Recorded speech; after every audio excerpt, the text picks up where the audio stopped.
చాలా సంవత్సరాల నుంచి రేషన్ కార్డుల సమస్య పేదవాళ్ళను పట్టి పీడిస్తుంది. అందుకే రేషన్ కార్డు లేని అందరికీ నూతన రేషన్ కార్డు ఇవ్వాలని కూడా ఈ మంత్రివర్గ సమావేశంలో నిర్ణయం తీసుకోవడం జరిగింది.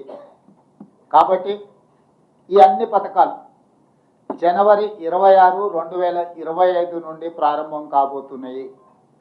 జనవరి 26, 2025కు ఒక ప్రత్యేకత ఉన్నది.